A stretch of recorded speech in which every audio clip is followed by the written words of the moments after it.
Social media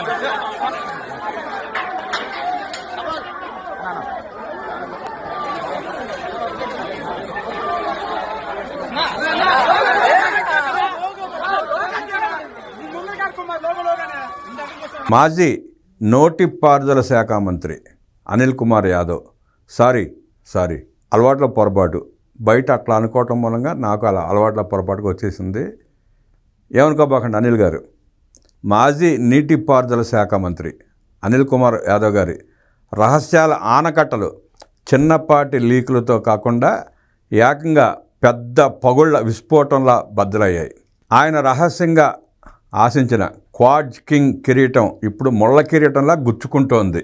ముఖ్యంగా ఆయన అనుచరుడు శ్రీకాంత్ రెడ్డి మైక్రోఫోన్ మింగిన కనరీ పక్షిలా పాడటం మొదలుపెట్టిన తర్వాత పర్సంటా అరపర్సంటా అంటూ కేవలం నోటి పారుదలతోనే కాలం గడిపి మాజీ మంత్రి అయ్యారనుకుంటే ఆయనకు నీటి కంటే క్వాడ్జ్ ప్రవాహంపైనే ఎక్కువ ఆసక్తి అని తేలింది. శ్రీకాంత్ రెడ్డి అతని నిజాయితీ గల చిన్న హృదయానికి కృతజ్ఞతలు. గుట్టు విప్పేశాడు. అనిల్ కుమార్ యాదవ్ మరియు కాకాణి గతంలో తన కేసుల తాలూకా ఫైళ్లను కోర్టులో మాయం చేయించాడు. మంత్రి అవగానే ప్రస్తుతం వేరే కేసులో ఓతలు లెక్కిస్తున్నాడు. ఆ కాకాణితో నాకు వ్యాపార లావాదేవీలు ఉన్నాయని శ్రీకాంత్ రెడ్డి మొదలెట్టాడు. అనిల్ కుమార్ యాదవ్ కలిసి లీజ్ గడువు ముగిసిన తర్వాత రుస్తుం గని నుండి తవ్విన క్వాజ్ కుంభకోణం గురించి కొండ బద్దలు కొట్టాడు. అక్షరాల తమ సమాధిని తామే తవ్వుకోవడం అంటే ఇదే. ఈ గొప్ప పథకానికి ప్రాజెక్ట్ మేనేజర్గా ఉన్న శ్రీకాంత్, వాకాటి సోదరులు శివారెడ్డి మరియు శ్రీనివాసరెడ్డి పనిచేస్తుంటే పర్యవేక్షించినందుకు టన్నుకు 1000 రూపాయలు వెదల్చడం, ఏనుగు శశిధర్ రెడ్డి పొలంలో డంపు చేసినందుకు ఎకరానికి 25,000 రూపాయలు ముట్ట చెప్పినట్టు గుట్టును మొత్తం విప్పేశాడు. అయితే ఆగండి, ఇంకా ఉంది. ఇది కేవలం కొన్ని మెరిసే రాళ్ల గురించి కాదు. ఆ క్వాజ్ మొత్తాన్ని చైనాకు పంపడం ద్వారా వచ్చిన డబ్బు రియల్ ఎస్టేట్లో పెట్టుబడి పెట్టబడిందని శ్రీకాంత్ ఒప్పేసుకున్నాడు.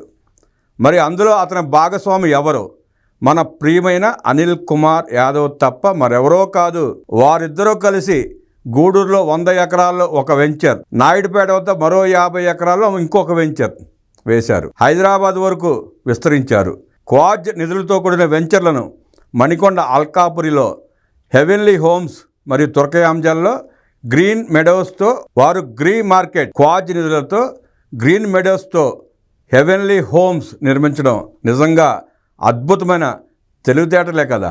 హైదరాబాద్కు మారిన మకాం కేసుల భయంతోనేనా? ఇప్పుడు ఇక్కడ ఉంది అసలు విషయం. ఊసరవెల్లి వలె ఆత్మరక్షణ ప్రవృత్తి గల శ్రీకాంత్ ప్రభుత్వం మారిన తర్వాత కేసులకు భయపడి 2024లో హైదరాబాద్ మకాం మార్చానని ఒప్పుకున్నాడు. రాజకీయం మారగానే భయపడిన చిట్టి గాలులు ఎలుకలా మారాడు. ఇప్పుడు అనిల్ కుమార్ యాదవ్ కెరీర్ ఊహించని మలుపు తీసుకున్నట్లుంది. నీటిపారుదల బదులు అక్రమ ఖనిజాలను వెలికితీయడం మరియు రియల్ ఎస్టేట్ సామ్రాజ్యాన్ని నిర్మించడం వరకు ఎదగడం బాగుంది. ఈ రాక్ సాలిడ్ కుంభకోణంలో తదుపరి ఏమిటని మీరు అనుకుంటున్నారా? కక్ష సాధింపు కేసు అని అనిల్ గావు కేకలు పెట్టి భారీ పంచ్ డైలాగులను మనకు వినిపించవచ్చు. కానీ జడ్జిల దగ్గర చెప్పుకునేది ఏమీ లేక ఓతలు లెక్కించడానికి ఇప్పటి నుండే మానసికంగా సన్నద్ధం అవుతాడు. ఈయన ఈ మధ్య పెళ్లిళ్ల బ్రోకర్గా బూతులతో కెరీర్ మొదలెట్టిన నల్లపురెడ్డి ప్రసన్న కుమార్ రెడ్డి పేలుడు మాటలకు ఉత్తర సాక్షి లెక్కన మారి చూస్తున్నాం కదా.